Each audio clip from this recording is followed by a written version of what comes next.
Donc là, on est avec David. Oui, bonjour. Bonjour. Bonjour Sébastien.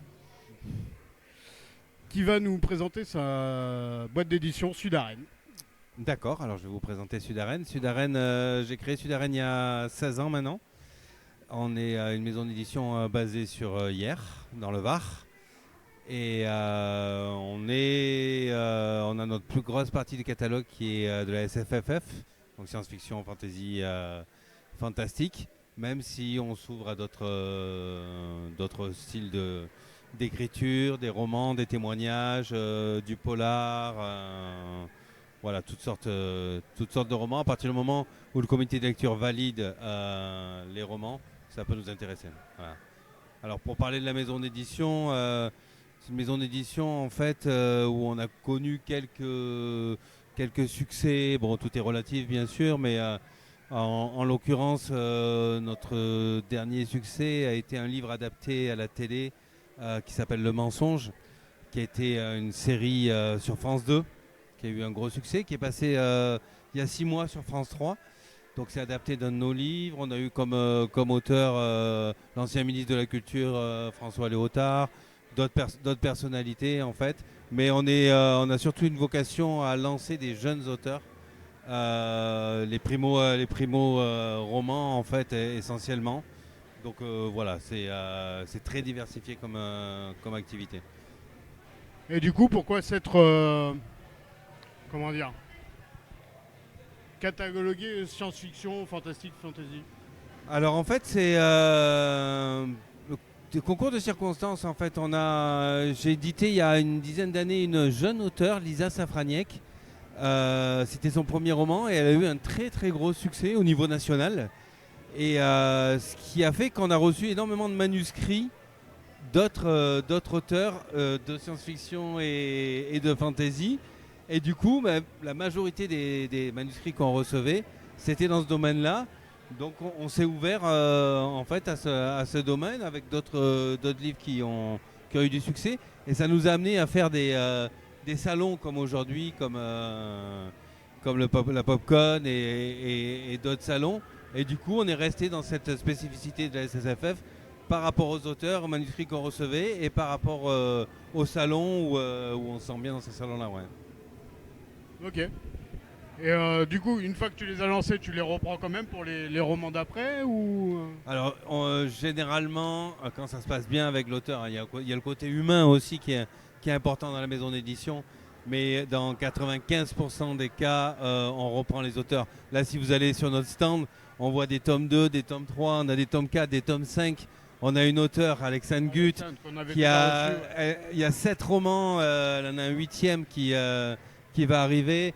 Il y a Scarlett qui a déjà écrit 5 romans chez nous. Donc il y a vraiment une fidélité, et d'ailleurs ça me fait plaisir, des auteurs pour la suite des romans qui sont édités chez Sud-Arène, ouais, tout à fait. Ok, ok. Donc où est-ce qu'on peut retrouver tous tes romans en fait? Alors en fait, nos romans sont référencés partout en France, c'est-à-dire dans les librairies, dans la FNAC, Cultura. Donc on les retrouve également sur les salons. Alors quand je dis qu'ils sont référencés dans les librairies, ils ne sont pas forcément en rayon dans les librairies, parce que ce sont les libraires qui décident de mettre les livres qu'ils veulent en rayon. Mais par contre, si vous allez dans une librairie et que vous demandez un livre Sud-Arène, vous l'avez sous les 48 heures. Normalement, vous avez le livre en librairie s'ils ne l'ont pas en rayon. Ouais. Ok. Et vous faites Amazon et tout aussi On pour fait Amazon, bien sûr, Amazon. Après, on a une grosse partie numérique chez nous, qui est importante pour la maison d'édition, où on est distribué dans le monde entier, vraiment, dans plus de 10 000 librairies numériques. On peut trouver des livres Sud-Arène. La partie numérique est très importante aussi chez Sud-Arène. Donc on le retrouve en papier à la FNAC, sur Amazon et sur notre site aussi. Vous pouvez commander directement sur notre site sudarène.fr ou sudarène.com. On a 2 sites. Ou bien donc trouver ça en librairie n'importe où, voilà. Ok. Et par exemple, quelqu'un qui écrit par plaisir. Oui. De toute façon, c'est par plaisir. C'est par plaisir, ouais, toujours. Mais quelqu'un qui écrit et qui voudrait se faire éditer. Ouais. Est-ce que toi, tu prends encore actuellement Et quelle démarche il faut faire justement pour... Alors on prend toujours. Là, on a une grosse rentrée littéraire. La partie, le mois de septembre est important pour les maisons d'édition. Et on a sorti 7 livres cette semaine, donc pour la rentrée littéraire. Et après, on est toujours ouvert à sortir des nouveautés. Donc on reçoit toujours des manuscrits. Je reçois entre 40 et 50 manuscrits par mois. Donc en fait, pour un auteur qui a envie d'être édité, il suffit de m'envoyer le manuscrit. Il y a une petite fiche à remplir avec une biographie et un synopsis de ce qu'il a écrit. Et le comité de lecture continue à sélectionner et à éditer donc, des auteurs et des nouveaux auteurs. On a une auteure là qui sort son nouveau livre la semaine prochaine. Donc c'est un auteur, pardon. Et c'est tout le temps en permanence, on sort des nouveautés. Donc les auteurs qui sont intéressés peuvent nous envoyer leurs manuscrits. Ok. Et toi, est-ce que tu écris toi? Alors non, moi j'écris pas et je vais même avouer quelque chose qui est difficile à comprendre souvent, mais je lis très très peu à part les livres parce que je travaille toute la journée sur les livres en fait. Donc je lis les livres que j'édite et le soir c'est très dur de se remettre dans le livre. Et en plus j'ai un gros problème, c'est que quand je prends un livre, j'ai le côté critique professionnel, pas forcément objectif. Mais quand je prends un livre d'une autre maison d'édition, d'un autre auteur, je vais avoir une vue professionnelle, ce qui gâche un peu mon plaisir de lecture le soir dans le lit. C'est de toujours, des fois je commence un livre et puis je me dis arrête de lire parce que là je me dis tiens là ça va pas, là ça va pas, là ça va pas. Et j'ai l'impression de travailler et j'ai plus de plaisir là, donc c'est vrai que je lis très très peu en dehors des heures de travail. Ouais. Ok. Et du coup, qu'est-ce qui t'a amené à l'édition puisque tu écris pas Alors, ce qui m'a amené à l'édition, c'est pareil. En fait, c'est une belle histoire de vie qui m'a amené à l'édition. Moi, j'ai travaillé pendant 9 ans chez Microsoft. J'ai fait le lancement de la Xbox, tout ça, en tant que directeur de vente. Et en fait, Microsoft, c'est un éditeur de jeux vidéo, en fait. C'est-à-dire que des studios font des jeux, eux sélectionnent et font la commercialisation du jeu vidéo. Et c'est exactement la même démarche que l'on fait avec les livres. Et on a parfois les mêmes clients avec les Cultura, les Fnac. Et donc moi j'avais cette expérience de l'édition de jeux vidéo. Et j'avais un ami qui était libraire et on s'est consulté, on s'est dit on peut travailler dans le livre. Et au moment de cette consultation-là, mon père a sorti son premier livre. Et il m'a dit voilà, j'ai écrit un livre, je ne sais pas comment ça se passe. Et je lui ai dit allez, c'est un signe, il faut que je monte une maison d'édition. Et j'ai monté cette maison d'édition et puis voilà, maintenant ça fait 15 ans. Maintenant on a au catalogue 450 livres, on a environ 220 auteurs, donc ça commence à être intéressant au niveau taille. Mal, ouais, ça commence à être intéressant. Ouais. Ok, ben j'espère que ça va durer longtemps. Merci, ouais, j'espère que je viendrai souvent pour les dédicaces, ça sera bon signe tant que je serai là. Donc aujourd'hui on est avec Coralie. Bonjour. Qui est éditée chez Sudaren. Et elle va nous expliquer son œuvre.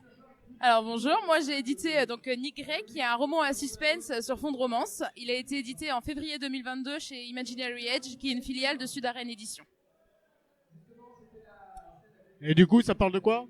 Alors Nick Grey, c'est l'histoire d'un journaliste qui, après la découverte d'un corps, est amené à quitter sa ville et ses proches. Il faut savoir qu'il est déjà parti une première fois, il est revenu 4 ans après totalement changé. Il a commencé à enchaîner les coups d'un soir et il est devenu alcoolique. Et c'est un comportement qui n'a pas plu à son frère aîné ni à sa jumelle. Et au lieu de l'accepter tel qu'il était, ils l'ont repoussé. Sauf que cette fois-ci, lorsqu'il disparaît, ils restent pas indifférents. Ils vont fouiller dans le passé de leur frère pour découvrir ce qui est arrivé à Nick. D'accord. C'est ta première œuvre? Oui, c'est ça. D'accord. Et qu'est-ce qui t'a donné envie d'écrire? L'ennui en cours de maths, principalement. Et puis après, j'ai toujours eu une grande imagination, donc fallait que je m'occupe. Très bien. Qu'est-ce que tu dirais aux gens pour qu'ils achètent ton livre? Si vous aimez tout ce qui est roman policier avec beaucoup de suspense, un peu d'amour, je pense que Nick Grey peut être fait pour vous. Merci à toi. Merci. On enchaîne avec Kali. Bonjour. De Sudaren aussi. Alors, quelle est ton œuvre? Alors, c'est Entre glace et flamme. C'est le premier tome d'une duologie romance, fantasy et mythologie. D'accord. Et du coup, ça parle de quoi? En fait, on suit une des héritières de l'un des royaumes qui composent le monde de délire. c'est comme ça que s'appelle le monde que j'ai créé. Et comme tous les héritières, elle a un destin qui est tout tracé. Et lorsqu'elle part justement accomplir cette destinée, quelque chose arrivera que du coup, elle ne pourra pas faire ce qu'on lui demande. Donc des princesses choyées, elle va passer à être une fugitive, parce qu'on lui croit après, on veut la tuer et l'anéantir. Donc à partir de là, elle va rencontrer Alexander, qui va un petit peu bouleverser tout ce qu'elle sait d'elle-même, mais aussi du monde dans lequel elle évolue. Elle se rendra compte qu'elle est destinée à quelque chose de beaucoup plus grand que juste être une simple héritière. Voilà. Très bien. C'est ton premier livre? Oui, c'est mon premier livre, oui, c'est le tout. Et du coup, même question qu'à ta collègue. Qu'est-ce qui t'a donné envie d'écrire? Je suis une grande lectrice, donc j'ai grandi avec Harry Potter, Les Seigneurs des Anneaux, Narnia, et c'est des univers qui m'ont toujours beaucoup inspirée. Et à force de beaucoup lire, j'ai voulu m'y essayer à l'écriture également, et j'ai tenté. Et heureusement, mon livre il a été publié par la suite par Sud-Arène. Ok. Et pourquoi ce style littéraire? J'aime la fantasy dans le sens où on peut s'évader, on peut sortir du quotidien, on peut créer, on n'a pas de limites en fait. Alors que dans la littérature moderne, ou d'autres styles qui ne sont pas comme la fantasy, on est assez limité justement au réel. Là, je peux vraiment créer mon univers avec des créatures, des pouvoirs, et c'est ce qui me plaît. Très bien. Et du coup, qu'est-ce que tu dirais à quelqu'un qui achète ton livre? Si vous aimez tout ce qui est dieu, déesse, mythologie, de la romance, voilà, il y a tout ce qu'il faut dans ce livre. Eh ben, très bien. Merci à toi. Merci. Eh ben, bonjour. Salut! Pas la première fois qu'on se croise en convention. Oui, non. Alors, présente-nous ton œuvre, du coup. Alors, Et mon puis, œuvre. présente-toi aussi. Ouais, mes œuvres. Donc, je suis auteur chez Sud-Arène Éditions et j'ai 4 romans de publiés chez Sud-Arène. Du coup, on a Les Chroniques du Sang, qui est une duologie vampirique. Pardon, je regarde pas la caméra, je te regarde toi, du coup. Qui sont une double tome, donc une duologie terminée et écrite au complet. On a un univers d'heroic fantasy avec le monde d'Ancalus. Et on a une romance érotique fantastique avec Eros. Donc on a 4 univers bien distincts qui ont des diverses sources d'inspiration. On a les chroniques vampiriques qui sont une inspiration Anne Rice, Dracula et tous les vampires à l'ancienne. Un peu Vampire la Mascarade aussi. Le monde d'Ancalus, ce sera un peu plus The Witcher et le Seigneur des Anneaux.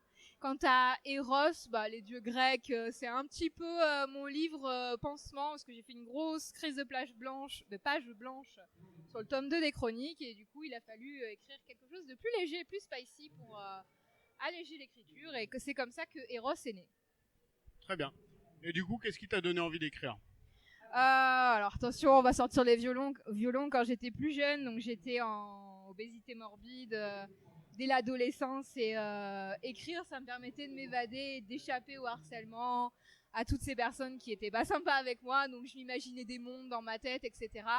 Et au fil du temps, voilà, ça s'est mis un peu en suspens quand j'ai été maman, quand j'ai eu mon mari, etc. Et quand mon fils est arrivé, que j'ai fait mon opération pour perdre du poids, je me suis dit, il faut pas que je lâche mon envie, et j'ai fait le NaNoWriMo avec mon meilleur ami. On s'est lancé le défi, je l'ai terminé, et c'est comme ça que j'ai repris l'écriture et que j'ai pu rencontrer Sud-Arène et être publié. Très bien. Et pourquoi tu as choisi ce style de littéraire en fait? Alors, Les Vampires, c'est une histoire d'amour, hein, avec Anne Rice, puisque c'est mon premier livre de grande, comme j'appelle. C'est pas avec ces vampires que j'ai commencé, c'est avec La Momie. Donc j'avais 14-15 ans et la libraire s'est foirée complètement sur le conseil de littérature. Mais je l'ai adoré, j'ai adoré Buffy et c'est parti comme ça tout seul. Et après, c'est vrai que mes univers sont plutôt sombres ou très spécifiques, puisque mon prochain, ce sera un steampunk victorien sur fond de romance. Donc j'aime bien tous ces univers un peu léchés, avec un certain background et pas forcément contemporain, où je suis pas forcément à l'aise dedans. Ok. Et qu'est-ce que tu dirais à ceux qui nous regardent pour qu'ils achètent tes œuvres? Si vous aimez les vampires et que vous aimez spécifiquement le côté un peu gothique, un peu politique, etc., je vous conseille les chroniques. Si vous aimez vous évader en heroic fantasy, forcément, je vous conseille Le Monde d'Ancalus. Et si vous voulez juste vous faire plaisir à la lecture, passer un bon moment sans prise de tête, je conseille Eros. Très bien, ben merci à toi. Merci. Et bonjour, nous sommes avec Alexandre Luth Bonjour, merci de m'accueillir. et qui va nous expliquer son univers littéraire. Exactement, donc édité chez Sud-Arène. On est donc sur le stand Sud-Arène à la Popcon. Et moi, je vais avoir 8 livres, un 9e qui va arriver très bientôt. Dans les 8 livres, en fait, c'est sous-découpé en 2 univers distincts. Donc, on va avoir la fantasy avec 5 romans, une trilogie, l'Odyssée des deux mondes. Et ensuite, on a Nolian qui est en un seul tome. Et Svein qui est également en un seul tome, qui est la préquelle de Nolian. Donc, je recommande d'avoir lu après avoir découvert Nolian. Où on va explorer des personnages qui sont différents à travers leurs dons et qui vont devoir apprendre à s'accepter avec leurs différences et voyager à travers le continent pour découvrir différents secrets. Tout ça en fait lié par une ancienne civilisation qui est un petit peu le fil conducteur de l'histoire et qu'on va retrouver dans chacun des romans. Et ensuite en deuxième univers on a Everlight West, donc avec l'histoire principale en partie 1, partie 2. Et ensuite on va avoir le hors-série Le jour où tu as peint mon monde de couleurs. Et Everlight West, on explore la thématique de la différence à travers un personnage qui est autiste Asperger, donc le personnage d'Ever, qui est énormément inspiré de elle dans Death Note, puisqu'il faut savoir que c'est une œuvre qui est extrêmement bercée par des influences manga et animés, donc essentiellement Death Note, Psycho Pass et Steins Gate, et qui comporte un univers étendu. Donc à la fin de la partie 2 du roman, on a un petit QR code qu'on peut scanner, et ça emmène sur un univers étendu sous forme de jeu vidéo, donc jeu d'énigmes à résoudre, qui est vraiment inclus dans l'histoire, qui n'est pas une obligation, mais c'est vraiment un plus. Et donc pour teaser un petit peu le prochain projet qui va sortir chez Sud-Arène, normalement d'ici la fin de l'année, qui va s'appeler Tales of Charity. Et Tales of Charity, on est sur une trilogie de fantasy jeunesse, donc on est vraiment sur du conte initiatique. Et ça va être vraiment pour un public à partir de 7-8 ans, là où mes romans déjà parus vont plus s'adresser à un public à partir de 10-12 ans. Et Tales of Charity, on va donc suivre le parcours de Charity, une jeune fille qui est très sensible à la nature, qui arrive à ressentir plein de choses et à voir l'aura des objets, des éléments de la nature. Enfin voilà, elle voit des auras partout autour d'elle. Elle a également le pouvoir de s'introduire dans les rêves des autres et d'aller les visiter comme ça, voilà, un petit peu cachée dans les rêves des autres en les explorant. Et juste elle se contente de les observer jusqu'au jour où il y a une manifestation magique qui se présente à elle et qui va l'encourager à suivre un orbe magique jusqu'à une forêt enchantée. Donc c'est tout l'objet du premier tome de Tales of Charity. Donc on va vraiment explorer la forêt. Elle va y rencontrer Koru qui est son étoile guide et qui va l'amener vers sa mission, puisque sa mission c'est d'être oracle de traverse. Ça va être en fait d'aller à la rencontre des différents gardiens du monde de Primarune, donc l'univers du roman, et d'aller apaiser leur rancœur, leur peur, voilà, leurs sentiments, pour rétablir l'équilibre du monde. Voilà. Donc ça, normalement, ça sortira chez Sud-Arène. Et il y aura un petit système d'illustration avec des puzzles à reconstituer, c'est-à-dire que une partie des illustrations sera imprimée sur le livre. Et ensuite, il y aura un système de calque transparent qui permettra au lecteur de reconstituer vraiment l'intégralité pour révéler en fait l'ensemble de l'illustration. Voilà. Donc il y a un petit côté interactif aussi. Et j'ai hâte de proposer cette histoire qui me tient également beaucoup à cœur. Très bien. Du coup, qu'est-ce qui t'a donné envie d'écrire et pourquoi avoir choisi cet univers-là ?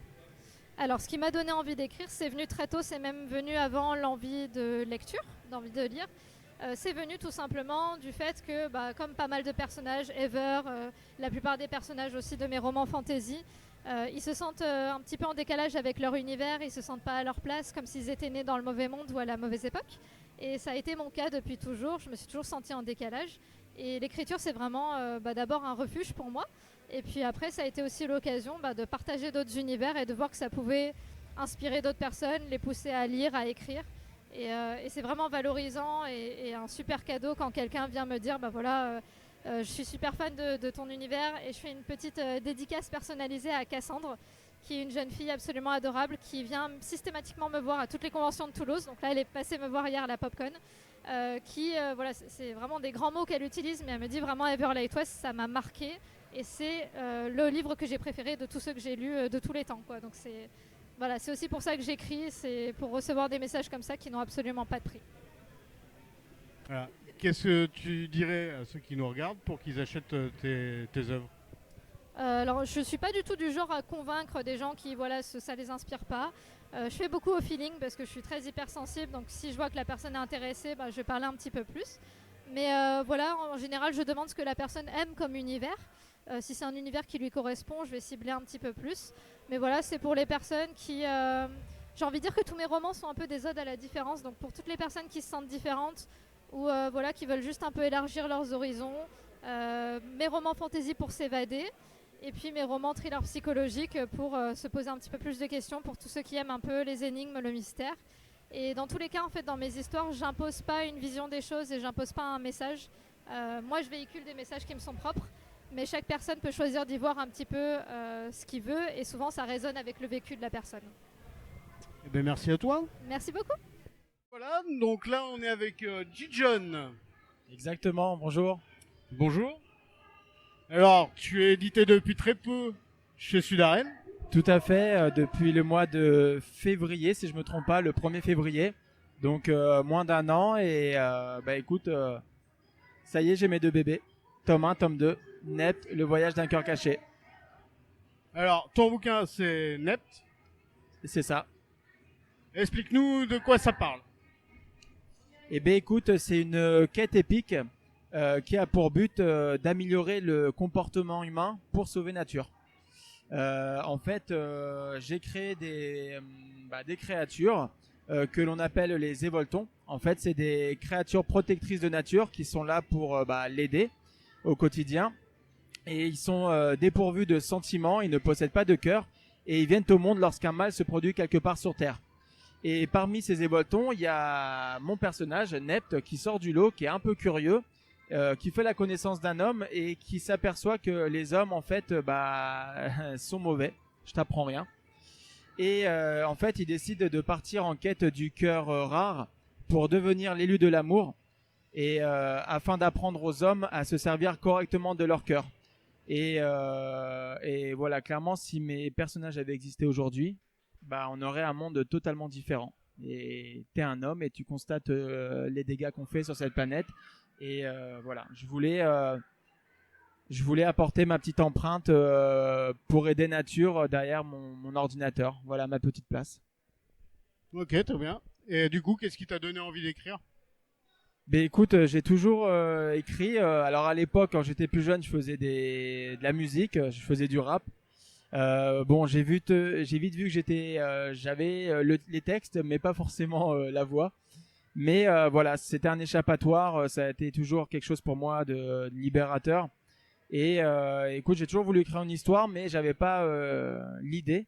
Et finalement, c'est un soir où j'ai clairement l'histoire qui est venue à moi, où j'ai fait ma trame en même pas 2 minutes. Et par contre, ça m'a pris 2 ans pour l'approfondir. Et voilà, aujourd'hui, il est là. Donc il y a 2 tomes. C'est ça. Donc le premier tome, c'est Nept, le voyage d'un cœur caché. Je le montre. Et on a le tome 2, le soulèvement des évoltons, suite et fin. Voilà. Non, mais il y en a d'autres en approche. T'en as d'autres à venir? Oui, alors là, je suis en train de... Alors là, c'est un univers totalement différent. Je suis sur de la romance érotique. Donc rien à voir de la fantasy. Mais j'ai plusieurs casquettes. Je vais là où mon inspiration me dit d'aller. Mais par contre, j'ai quand même fait en parallèle les préquels de Nept. Voilà, enfin des évoltons qui se nommera Évolton Origine.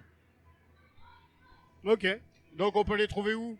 Sur le site de Sudaren, je suppose? C'est ça, Sudaren. On peut le trouver sur Amazon et si je me trompe pas sur Cultura.